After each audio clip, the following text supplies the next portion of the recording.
inilah dia finalis keempat kita, At-Tazkir 1.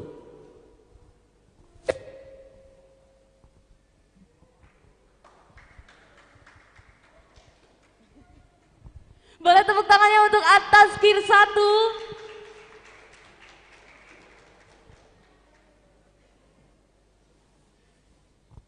Oke, At-Tazkir 1 sudah siap? Baiklah, Bapak Ibu serta teman-teman sekalian, selamat menyaksikan.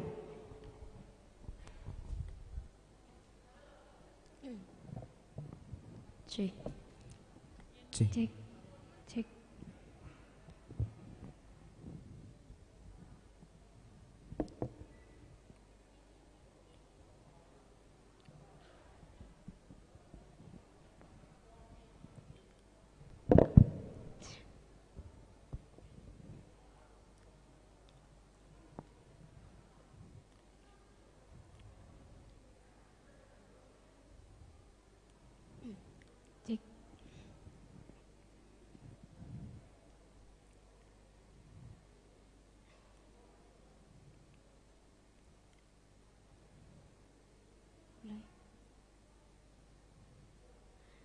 Assalamualaikum warahmatullahi wabarakatuh.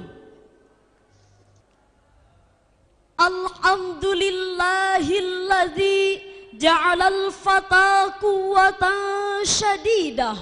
Wassalatu wassalamu ala rasulillah wa ala alihi wa ashabihi wa man tabi'ahu ila yaumil qiyamah. Amma ba'du. Dewan Hakim yang kami hormati, hadirin para pemuda harapan bangsa, para pembudi harapan pertiwi yang berbahagia. Khalifah Umar bin Khattab pernah berkata di hadapan rakyatnya, barang siapa ingin menggenggam nasib suatu bangsa, maka genggamlah para pemudanya. Ungkapan tersebut mengisyaratkan bahwa pemuda merupakan mutiara yang paling berharga dalam sebuah negara. Pemuda adalah faktor utama dalam menentukan jatuh bangunnya suatu bangsa. Pemuda adalah penerus cita dan cerita para pejuang yang gagah perkasa. Bahkan pemuda adalah calon-calon pemimpin masa depan bangsa. Syubbanul yaum rijalul ghad. Pemuda sekarang adalah pemimpin di masa depan. Dengan demikian hadirin, pemuda tentunya harus dididik dan dibina serta ditata sedemikian rupa agar menghasilkan pemuda yang berwibawa, mampu berkarya dalam membangun bangsa.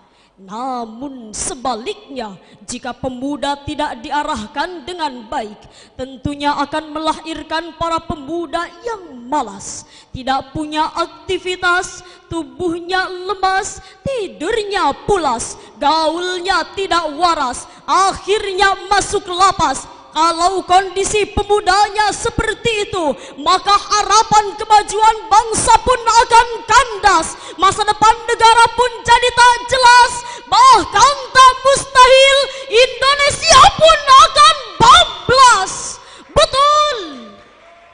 Mengingat betapa pentingnya peranan pemuda ini hadirin, maka pemuda, etos kerja dan pembangunan masa depan bangsa adalah judul syarhil Quran yang akan kami uraikan pada kesempatan ini dengan landasan Al-Quran surah Al-Qasas ayat 26. A'udzu billahi minasy syaithanir rajim.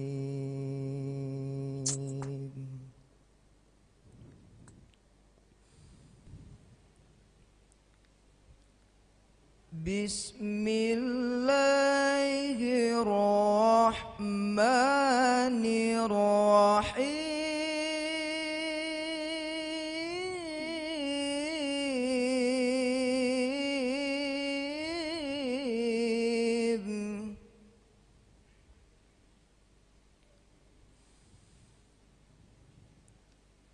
Qalat ihdahuma ya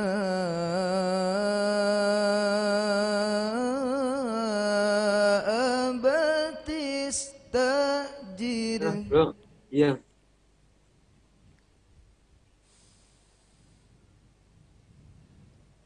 Inna khaira man istajartal qawiyul amin.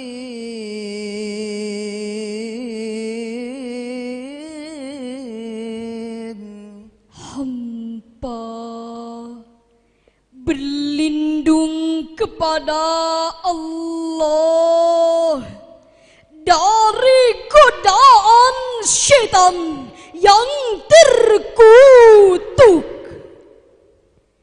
Dengan menyebut nama Allah yang Maha Pengasih, Pelimpah Kasih, Maha Penyayang, Pencurah Sayang.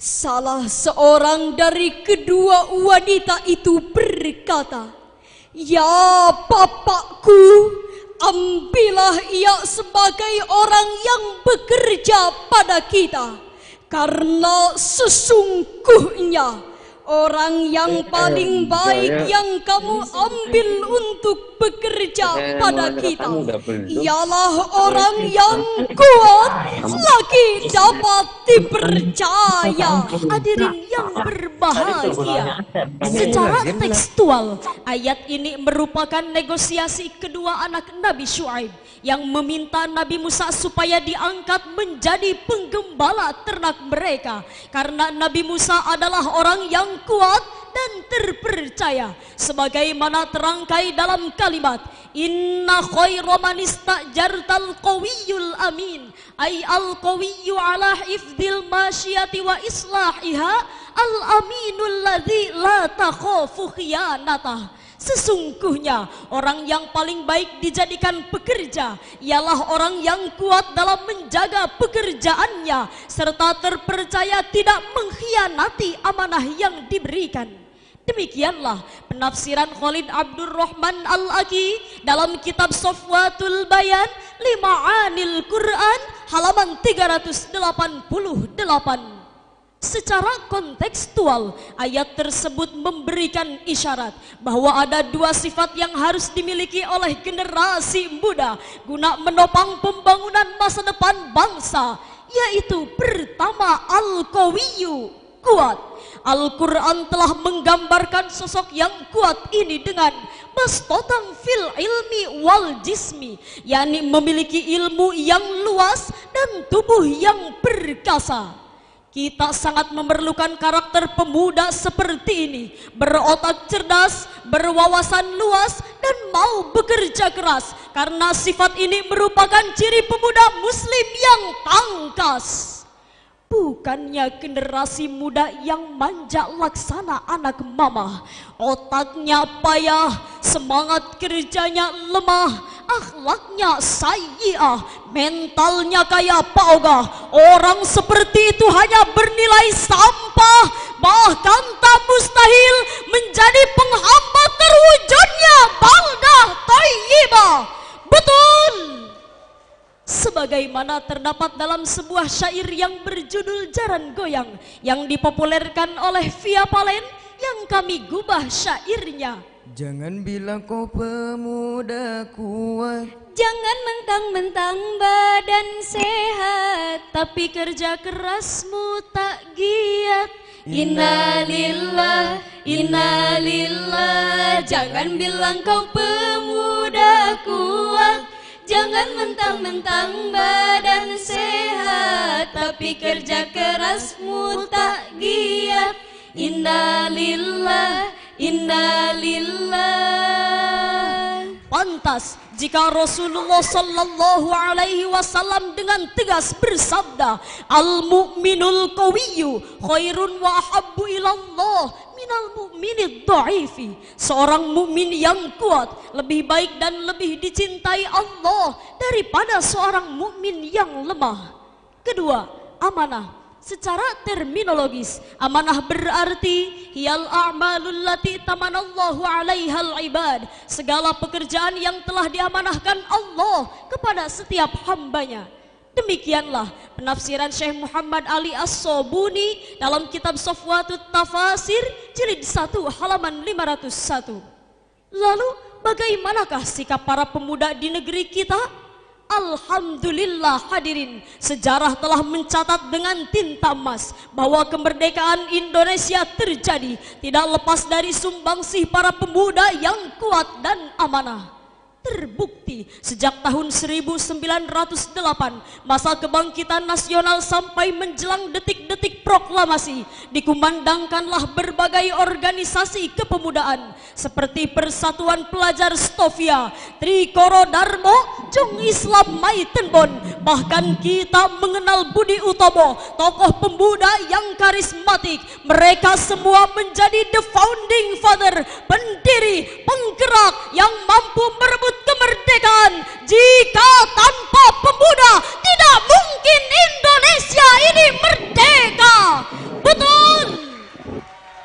Namun sayang hadirin, di saat Indonesia sudah merdeka, kini sering kita saksikan bersama banyaknya para pemuda yang kerjanya tidak nyata. Setiap hari hanya nongkrong sambil main dingdong, hobinya ngegodain berondong, pengen jajan terpaksa harus nyolong. Bahkan tidak sedikit para pemuda yang bermental keji, setiap hari tenggak whisky dan main judi, mengumbar nafsu birahi, hingga banyak wanita yang hamil tanpa suami. Tawuran pelajar seolah menjadi rutinitas setiap hari. Kalau kondisi pemudanya seperti itu, saya khawatir masa depan bangsa kita akan hancur berantakan. Kepemimpinan amanah pun akan sulit diwujudkan. Bahkan kemajuan yang dicita-citakan malah kehancuran yang jadi kenyataan. Na'udzubillahi min dzalik. Dengan demikian hadirin, pada kesempatan ini kami menghimbau khususnya kepada para pemuda, hendaknya memiliki semangat nyata untuk bekerja dan berkarya dalam membangun bangsa. Kepada para orang tua, hendaknya senantiasa mengawasi dan mengarahkan anaknya agar menjadi pemuda yang berguna. Dan kepada para pendidik dan pemuka agama, tolong didik dan bina generasi muda agar memiliki mental satria yang siap mengabdi pada agama, bangsa dan negara. Setuju hadirin? Jika langkah tersebut telah kita lakukan, kami yakin pemuda Indonesia akan menjadi pemuda harapan di masa depan yang siap menggantikan para pendahulunya. Dan langkah tersebut merupakan amal kebajikan yang akan mendapatkan balasan dari Allah berupa ampunan dan pahala yang berlimpahan. Sebagaimana terukir indah dalam Al-Quran, surah Al-Ma'idah ayat 9. Wa'adallahu allazina amanu wa amilus solihat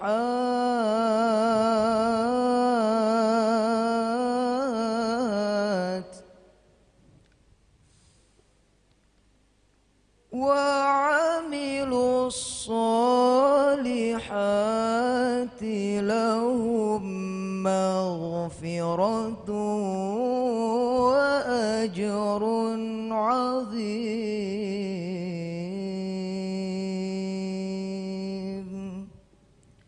صدق الله العظيم.